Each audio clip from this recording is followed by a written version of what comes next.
Hi everyone, today I'm bringing you yet another video about everything wrong with It Happened to Nancy by the late fraud Dr. Beatrice Sparks. I am filming this video immediately after the previous one about Nancy being a judgy McJudgerson with like 9 specific quotes giving examples of how like judgmental and Victorian and like anti-sex she is. So that's why I'm wearing the exact same outfit in both videos, and this is continuing off of my really big numbered list. I decided to cap it in at number 200, and a number of posts and videos are going to be about just like specific topics or one or two topics because they are just like so big they like merit their own, longer discussion. So yeah, and it just keeps on going.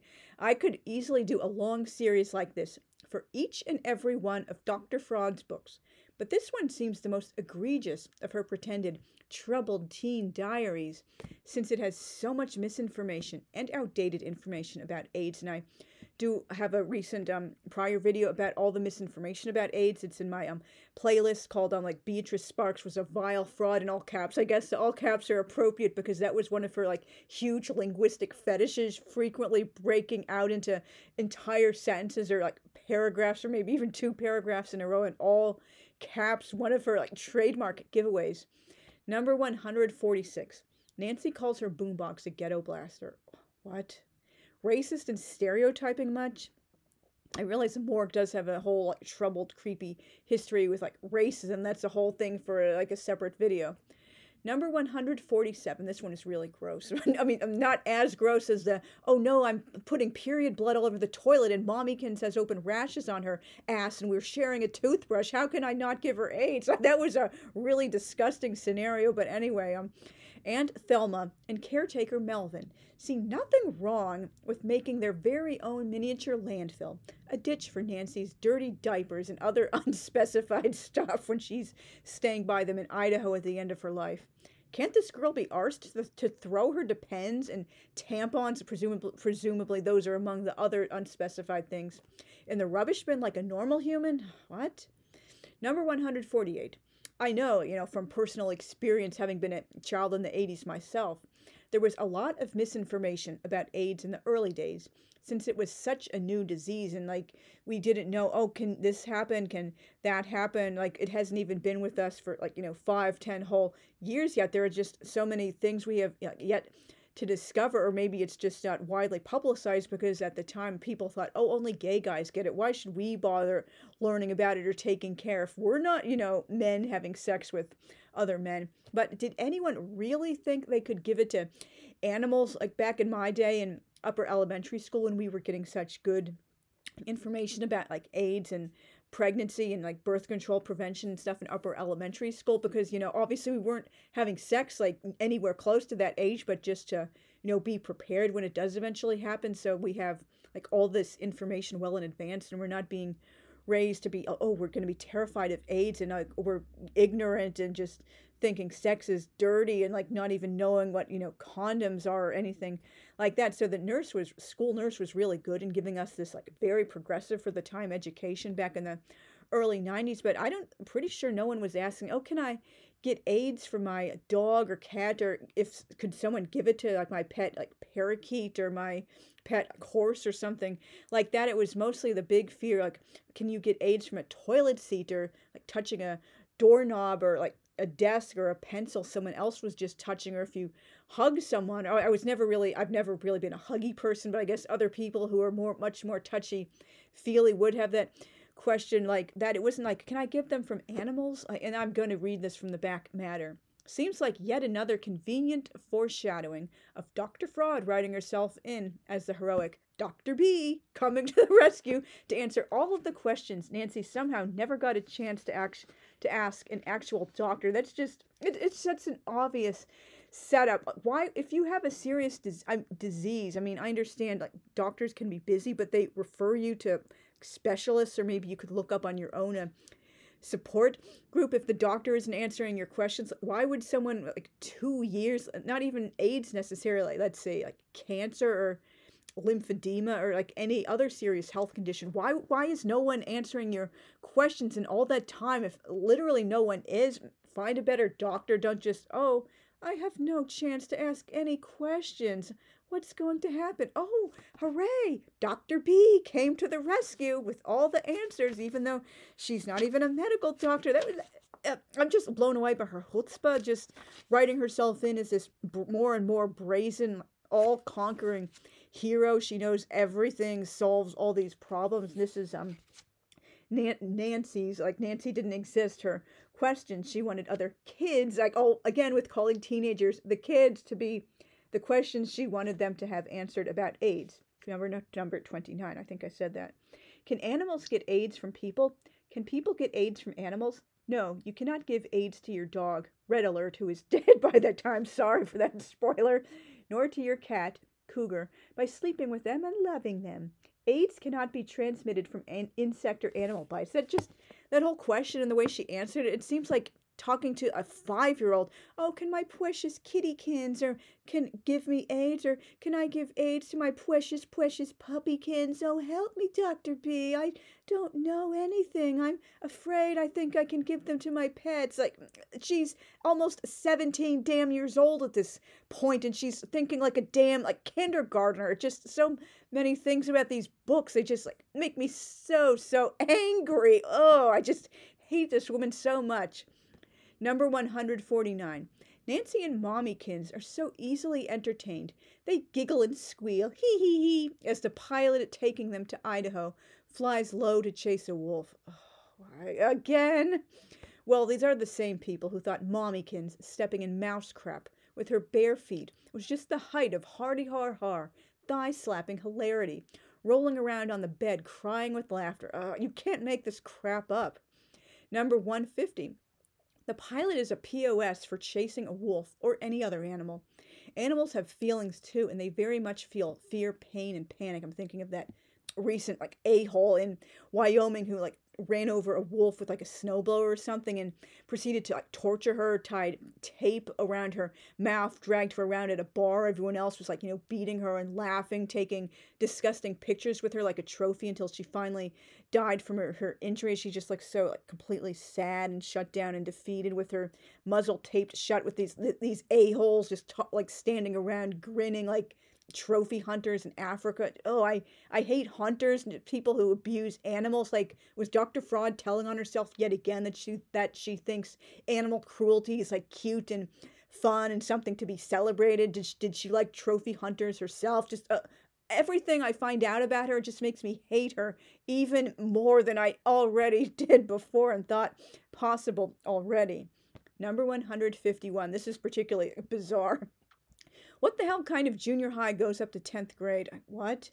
Or are we supposed to believe Nancy was red-shirted because of her May birthday, and her school very old-fashionedly has grades 7 to 9 instead of only 7 and 8? And I do know it's much more common these days for junior highs, which are almost always called middle schools instead of junior high anymore, to, go from grades like 5 to 8, or even like grades like 6 to 8 or whatever. It's no longer elementary school ends at grade 6. I'm really shocked that it ends like before grade 6 in many areas now. But anyway, I do know in the old days, a number of junior high schools, when that concept itself was fairly new, it went from grades like 7 to 9 instead of what we now know, like, grades like 7 to 8, or at least back in the day, the traditional type of junior high.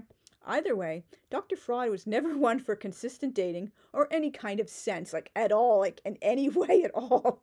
Nancy does attend high school briefly when she's staying by her dad in Arizona. So, like, she's turning, she turns like 15 on May 10th, very shortly after she gets raped. So I would think, oh, you're turning 15, you're like in 9th grade, like, unless you were like held back or redshirted or something weird like that. So, like, why is she still like in junior high in the next year when she's like turning 16 during that school year? Are you in like junior high during the 10th grade? What the hell was going on there? Like, what was going on upstairs with Dr. Fraud? Like, nothing about her makes any sense. Ugh. Number 152. The ways Nancy refers to Colin after being raped seem rather childish. There are better ways to refer to someone you refuse to name out of principle besides. These are just a couple of examples I remembered off the top of my head. Pukey blank, yuckity yuck yuck, seriously, and strings of symbols. Her PTSD in general isn't represented realistically at all. I will get to that in much more detail in a future video and blog post. Number 153. Of course, sexist POS Lou likes that Nancy isn't a tomboy like Red, although we're never shown any of Red's tomboyishness. We're just told, oh, she's a tomboy. Oh, I guess we better believe it. That's just such lazy character development. You don't just tell us, oh, this character is this certain way. Oh, okay, that's cool, even though we never see it actually like depicted or shown. Or we're just like, they dump it on the page. Another writing failure.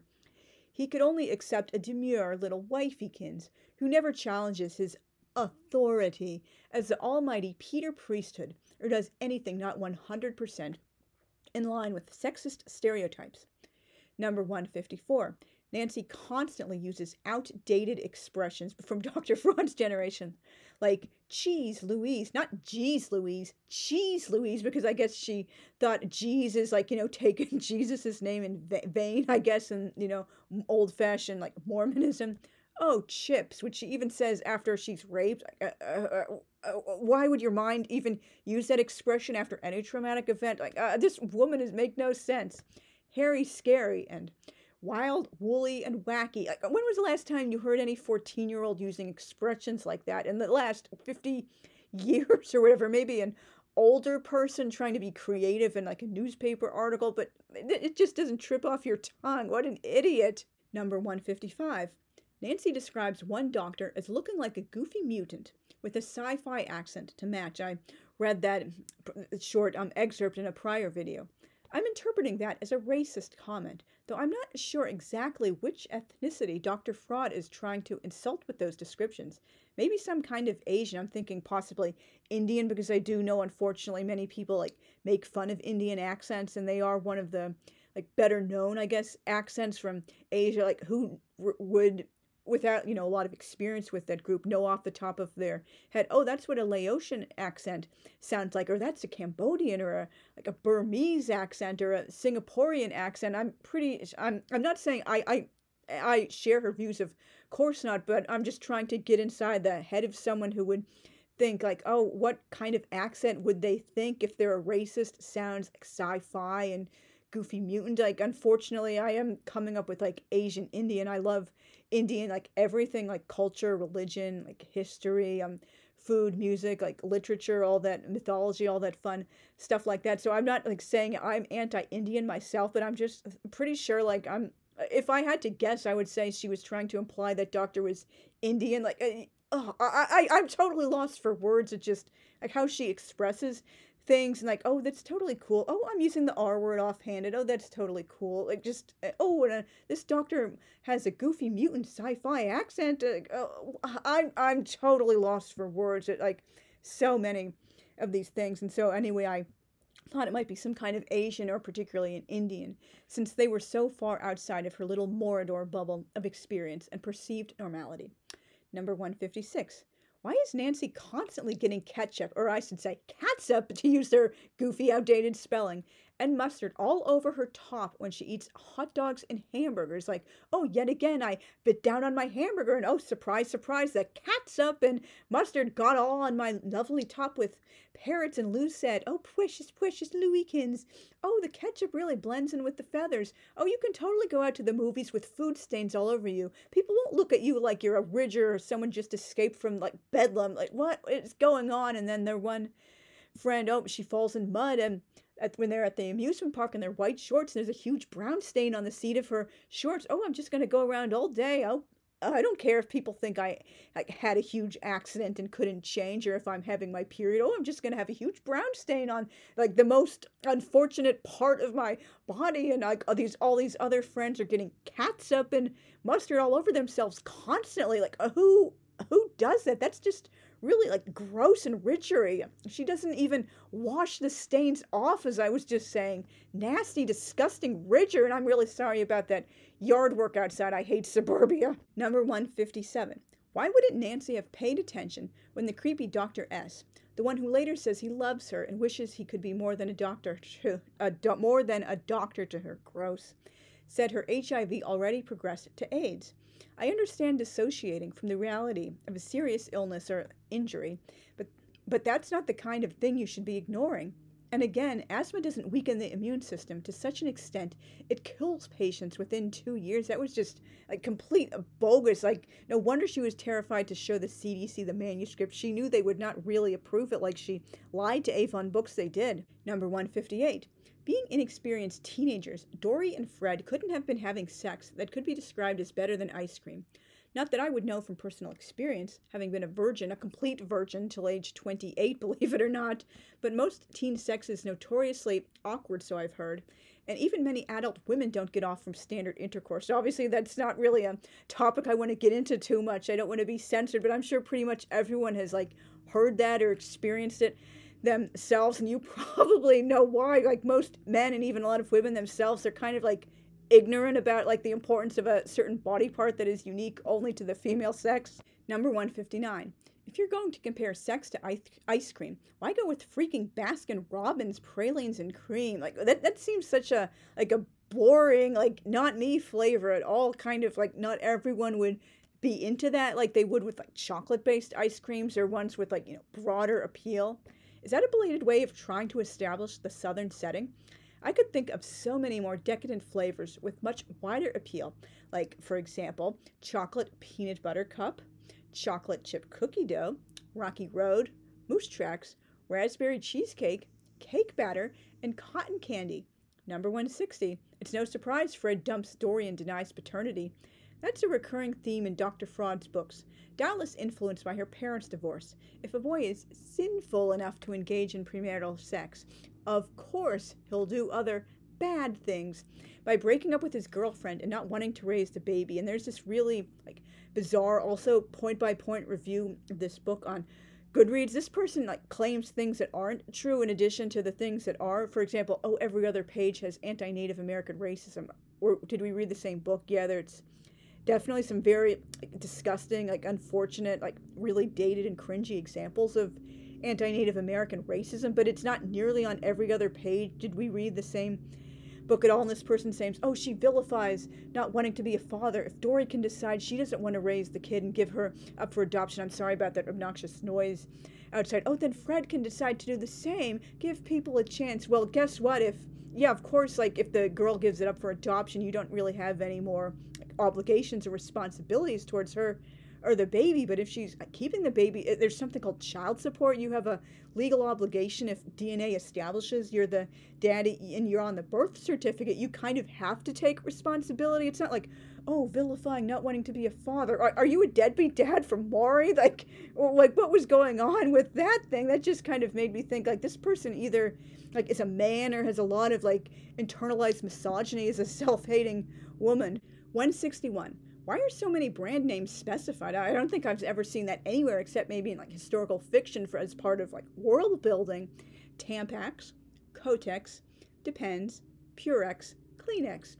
Most people would refer to them generically, unless it were part of a serious discussion about which brand to get, or, as above mentioned, if you're world building in historical fiction, for example, you're mentioning the Modest napkins, the sanitary pads that aren't really used anymore. I was surprised to find out they're still around, but they're not really as huge as they used to be. I don't even think they're widely available in the U.S. anymore. So you're specifying a brand that no longer exists or that used to be much more popular. Or are you just mentioning brands in general as part of building the world? This type of food or a particular type of paint, if you're an artist establishing that, but just I'm just mentioning all these brand names because that was the only one available when I was young, 100 years ago. I think that's the real reason she was doing it. Number 162. Why would Nancy's doctor test her blood for HIV when he's trying to figure out why she's been so sick? That's not the type of thing doctors test for, unless there's a compelling reason to believe someone might have been exposed or the patient requested it. Number 163. This is another load of nonsense. Nancy thinks Daddykins working a full day is being a slave to his business. What? That's called having a good work ethic and just working a normal day. Unlike your indulgent mommykins who's evidently making serious bank and has had several deals involving millions of bucks, he can't afford to randomly take days off work for last-minute beach holidays or call in late to work to set up a new pet bird's habitat and hang out with his spoiled daughter. Like, what was Dr. Fraud telling on herself in that one? It's just like, so many things about her bizarre mind. And here again, number 164. Nancy thinks it's better that Adam's mother out in Arizona only works 2 mornings a week, so she can be home almost full-time, like a proper little wifeykins and mommykins, and she's always there when she and Adamkins go over to see her. Ugh. 165. How can Nancy get a driver's license when she's never shown even having a permit or taking any lessons? And where exactly does she need to drive when she evidently lives in Mayberry and can walk everywhere? And there's like one point later in the book when she and her precious parents' are taking a nice little vacation together, and she's, oh, I hope so. Oh, I'm seeing signs. Oh, hooray, happy day. It looks like my mommykins and my daddykins will be getting back together. Yay, because divorce is always wrong and bad and sinful. And anyway, she just like brags about like, oh, I got to do all the driving. Oh, yay, hooray. I think she like puts it in, oh, caps. So I finally found it on page 203, November 28th. Thanksgiving. Blessed Thanksgiving, because, you know, that's how all 16-year-olds talked in the 90s. She talks about how she and her parents went to Hilton Head for this, like, fun beach vacation, because we all know 16-year-olds just love hanging out with their parents or adults in general and playing goofy babyish games with them all the time. Like, she goes into description about the stupid-ass games they played on the beach and, like, back at their like hotel, our charming little lighthouse-looking place overlooking the pounding waves at Rocky Point. It was the kind of making a memory day that Thanksgiving was meant to be, ending up with us playing the old 1, 2, 3 snap your fingers game. I don't know what that game is. Maybe it's something from Morgbot Family Home Evening. Like, who knows? So many Mormon references. And like she blabs on about all these things to be thankful for. Like, oh, I forgot to tell you, I got to do all the driving, and she's like very, very sick at this time and like emaciated. So you're letting this person who's like dying of AIDS like drive around. I would be very concerned with that if she's like not even 100 pounds and just like wasting away and not eating. But her parents, it's a magical healing panacea. Now it's all better, and like back and forth between like sickness and health. Like the AIDS downward spiral is not depicted accurately at all in this stupid book. Number 166, as I was just saying, what normal teen thinks hanging out with her freaking parents and playing games with them is fun and cool? Like adults in general, except maybe the cool aunt or uncle who's fairly close to your age, is just like, you don't want to be with that person voluntarily. You only want to be with other teens because like adults just like suck in the teenage experience. 167, I am really sorry if that annoying yard work is picking up too much. What teen girl voluntarily gives her mother a damn back rub and shoulder rub? Gross. Or is cool with her mother doing that to her? Like, what? The thought of either thing with my mother makes me want to dry heave. Sorry, not sorry. And I will get to in a later video and post, oh, Nancy loves brushing her precious mommykins' hair. Like, what teenager does that with her mother? That's like not how teens and their parents are. Like, parents are uncool when you're a teenager, and like something's wrong with your attachment when you're still joined at the hip with your parents at that age. Like, oh, this woman just sucked. Number 168. Why do so many of these people have maids? Mommykins, daddykins, Lou's family, and possibly more that we don't know about. Granted, I'm not from the moneyed world like Dr. Fraud was so like eager to join, but I don't recall knowing a single person in the 90s who had a damn maid, either live-in or part-time. Nancy uses the word schizo and schizo, like two different spellings, like SCHIZO and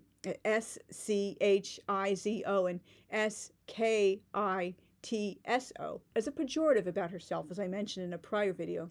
Number 170, she also uses split personality as a pejorative. And I can understand like a regular teen using these words, or even an adult who doesn't necessarily know better. If you're not like in an advocacy community or whatever, you wouldn't know, for example, oh, that dissociation disorders are extremely serious, and you don't joke around, oh, I'm having multiple personalities today, or I'm just so schizo, or like saying like you don't realize hard of hearing is like considered like, or no, not hard of hearing, like mute is considered like very offensive by many people in the deaf and deaf ally community. If you're not like around those people, why would you know that? But this was a supposed clinical adolescent psychologist and like claiming a doctorate in psychology. Why would she of all people be so like insensitive and like juvenile about tossing out like words like that are associated with like very like important like like terrible like medical conditions, just like in insults and